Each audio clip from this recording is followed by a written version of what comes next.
سفر ایجور پردهن صدای چومش پتاب کدن نگاه. سفر چی رایان دنبال کدن، سفر چی رایان دنبال کدن، آزادی امره حال احوال کدن. آزادی مغزی در و خل میداده، آزادی مغزی در و خل میداده، پرنده شعرم آسمان یاده. خورشید مشقد در گل خروسخان، خورشید مشقد در گل خروسخان، نیستی اگر ملخمه درستن. دار کلفتی به تبر خوردن، دار کلفتی به تبر خوردن، به پای سب و بی صدا مردن. در یه حچین خواب پریشان نری، زندگی مرداب منستن نری، زندگی مرداب منستن نری.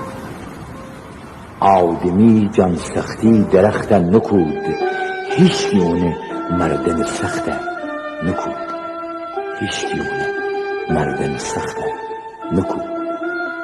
حتی سرفتان بسل دکفته، تو من برد جر بده چل دکفته.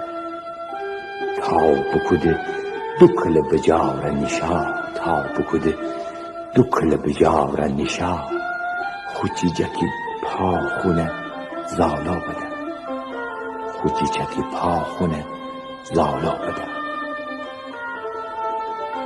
کلوخ کلوخ زوال آفتاب بخورد، کلوخ کلوخ زوال آفتاب بخورد، و پشتین بج سرفم آب بخورد، و پشتین بج سرفم آب بخورد. خود دست پنجه بکده خوند میر، خود دست پنجه بکده خوند میر، تا سلن صوفه به وقت حسیر، تا سلن صوفه به وقت حسیر. سالن سال بورد دیغ درده، سالن سال بورد دیغ درده، گل بیتمش آخر بگیر نورد، گل بیتمش آخر بگیر نورد. سختی میان سنگن صبر بدشت، سختی میان سنگن صبر بدشت، و سخت کو رحمت ابر بدشت.